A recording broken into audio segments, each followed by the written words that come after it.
নমস্কার, বাংলার দিনলিপির আরও একটি নতুন ক্লাসে তোমাদের সকলকে স্বাগত। আজ আমরা পড়ব সিরাজদৌল্লা নাটকের তৃতীয় পর্ব, বা বলতে পারি সিরাজদৌল্লা নাটকের শেষ অংশটুকু, যেটুকু আমাদের বাকি ছিল। এর আগের ক্লাসে আমরা জেনেছি সিরাজদৌল্লা সম্পর্কে, সিরাজদৌল্লার মনোভাব সম্পর্কে, তার বাংলার প্রতি, এই বঙ্গদেশের প্রতি ভালোবাসা সম্পর্কে, সে কীভাবে তার বিরুদ্ধে থাকা, তার বিরুদ্ধে ষড়যন্ত্র করতে থাকা অন্যান্য সভাসদদের সঙ্গে, তার বিরুদ্ধে ষড়যন্ত্রকারী তার সভাসদদের তিনি বুঝিয়েছেন এই বঙ্গদেশের প্রতি ভালোবাসার কথা। তিনি বুঝিয়েছেন এই বঙ্গদেশকে রক্ষা করতে তাদেরকেই হবে, একমাত্র ইংরেজদের হাত থেকে রক্ষা করতে তারাই পারবে। পরবর্তী অংশগুলো দেখে নেওয়া যাক। দেখো, সিরাজ চারিদিকে চাহিলেন, তারপর ধীরে ধীরে সিংহাসনের দিকে অগ্রসর হইলেন। সামনে নুইয়া পড়িয়া সিংহাসনের দিকে চাহিয়া রহিলেন। ঘাড় ঘুরাইয়া অস্ফুট কণ্ঠে ডাকিলেন, সিরাজ। বলছেন, গোলাম হোসেন। জাহাপনা, সিংহাসন কি টলছে? না জাহাপনা, ভালো করে দেখো তো। দুজনেই সিংহাসন দেখিতে লাগিলেন। ধীরে ধীরে ঘসেটি বেগম প্রবেশ করিলেন, দাঁড়াইয়া দেখিলেন, তারপর কহিলেন। সিরাজের মনে হচ্ছে সিংহাসন টলছে, অর্থাৎ সিরাজ বুঝতে পারছেন এই সিংহাসনে তিনি আর বেশি দিন উপবিষ্ট থাকতে পারবেন না। ঘসেটি বেগম হলেন সিরাজের মাতৃতুল্য মাসি। তিনি হলেন নবাব আলীবর্দী খাঁ, সিরাজের আগে যে বাংলার নবাব ছিলেন তার বড় কন্যা, তার জ্যেষ্ঠ কন্যা। তার প্রকৃত নাম মেহেরুন্নেসা। যাই হোক, তিনি সিরাজকে নবাব হিসাবে কখনোই মানতে পারেননি। দেখো ঘসেটি কি বলছেন, এসে ওখানে কি দেখছো মূর্খ, বিবেকের দিকে চেয়ে দেখো। সিরাজকে উদ্দেশ্য করে বলছে, ওখানে মানে সিংহাসনের দিকে কি দেখছো, নিজের দিকে তাকাও। সিরাজ বলছে, কে? দ্রুত ঘুরিয়া দাঁড়াইয়া ঘসেটিকে দেখিলেন, হাসি করিলেন, ও আপনি? কাছে অগ্রসর হইলেন।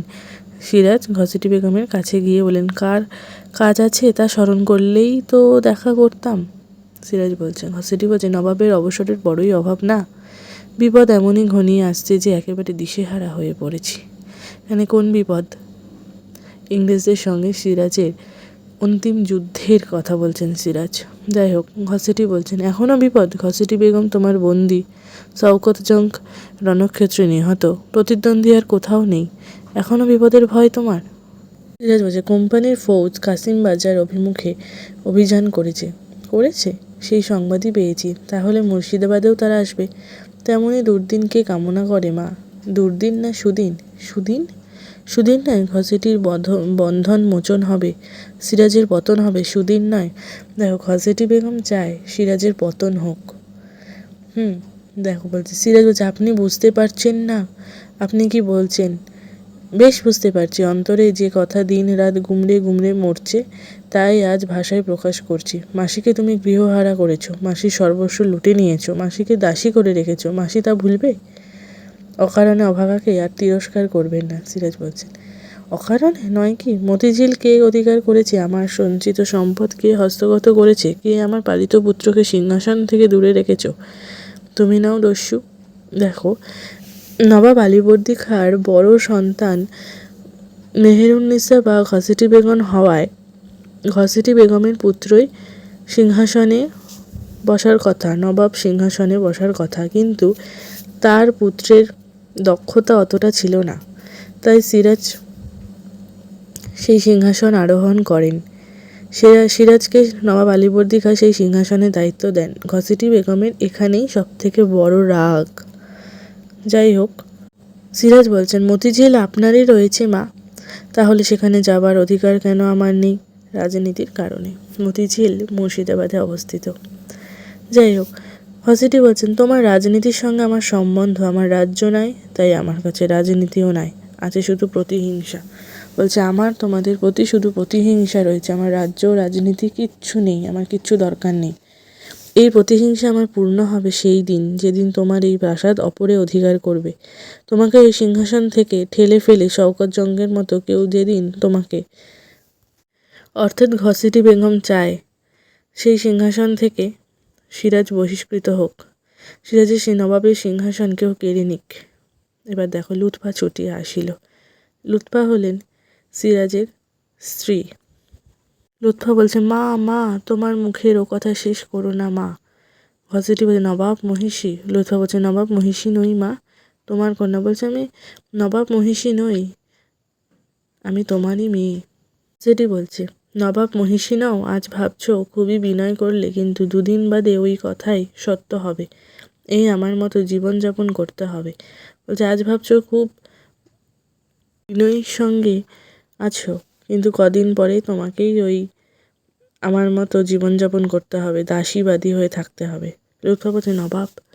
ঘসেটি বলে, নবাব মহিষী এই বাঁদির মুখে বিরুদ্ধে অভিযোগ করেছেন নবাব, বাদীকে দণ্ড দিয়ে মহিষীকে খুশি করুন। দেখো সিরাজকে উদ্দেশ্য করে বলছেন ঘসেটি যে আমার বিরুদ্ধে তোমার স্ত্রী অভিযোগ করছে, তুমি আমাকে বন্দি করো, তুমি তোমার স্ত্রীকে খুশি করো। লুৎফা বলছে, জাহাপানা ওকে ওর প্রাসাদে ফিরে যেতে দিন। সিরাজ বলছে, দেবো লুৎফা, সময় এলেই পাঠিয়ে দেবো, এখনও আসার সময় আসবে। লুৎফা, অমন করে ও কথা বলো না মা, বুক আমার কেঁপে ওঠে। ঘসেটি বলছে, দেখো তার প্রতিহিংসা এখানে তার শেষ সংলাপে পুরোপুরি প্রকাশ পেয়েছে। তোমার বুক কেঁপে ওঠে, আর আমার বুক যে জ্বলে পুড়ে খাক হয়ে যাচ্ছে, তা কি তোমরা বুঝেছ না কখনো বুঝতে চেয়েছ? অনাথা বিধবা আমি, নিজের গৃহে দুঃখকে সাথী করে পড়েছিলাম। অত্যাচারের প্রতিকারে অক্ষম হয়ে ডুকরে কেঁদে সান্ত্বনা পেতাম, তোমরা তাতেও বাদ সাধলে। ছল করে ধরে এনে পাপ পুরীতে বন্দিনী করে রাখলে, তোমাদের আমি ক্ষমা করব? দেখো ঘসেটি বলছে, তোমার বুক কেঁপে ওঠে আর আমার বুক যে জ্বলে পুড়ে খাক হয়ে যাচ্ছে, তা কি তোমরা বুঝতেছ না কখনো বুঝতে চেয়েছ? অনাথা বিধবা আমি, নিজের গৃহে দুঃখকে সাথী করে পড়েছিলাম। অত্যাচারের প্রতিকারে অক্ষম হয়ে ডুকরে কেঁদে সান্ত্বনা পেতাম, তোমরা তাতেও বাদ সাধলে। ছল করে ধরে এনে পাপ পুরীতে বন্দিনী করে রাখলে, তোমাদের আমি ক্ষমা করব? সিরাজ বলছে, আজ আমরাই বুঝি ক্ষমা করব বিদ্রোহিণীকে? মায়ের মতো সম্মান দিয়ে মায়ের বোনকে মায়ের পাশেই বসিয়ে রাখতে চেয়েছিলাম, তোমার তা ভালো লাগছে না? আজ ভয় হচ্ছে শেষটাই না বাধ্য হয়ে তোমাকে বন্দিনীর মতো কারাগারে স্থান দিতে হয়। সিরাজ ঘসেটিকে বন্দিনী করার কথা বলছে। লুৎফা বলছে, নবাব জাহাপনা। সিরাজ দেখো আক্ষেপের সঙ্গে বলছেন, ঘরে বাইরে প্রতিনত এই বাক্যজাল আমি আর সইতে পারি না লুৎফা। এমন কোনো অপরাধ করিনি যার জন্যে সকলের কাছে সবসময় অপরাধীর মতো আমাকে করজোড়ে থাকতে হবে। দুই হাতে মাথা চাপিয়া ধরিলেন। ঘসেটি বলছেন, অপরকে বঞ্চিত করে যে সিংহাসন পেয়েছো, সে সিংহাসন তোমাকে শান্তি দেবে ভেবেছ? এখানে অপরকে বলতে ঘসেটি বেগম তার ছেলেকে বঞ্চিত করার কথা বলেছে। সিরাজ বলছে, আমি জানি কেমন করে ওদের কণ্ঠরোধ করা যায়, কেমন করে স্পর্ধায় উন্নত ওদের শির আমার পায়ের তলায় নুইয়ে দেওয়া যায়।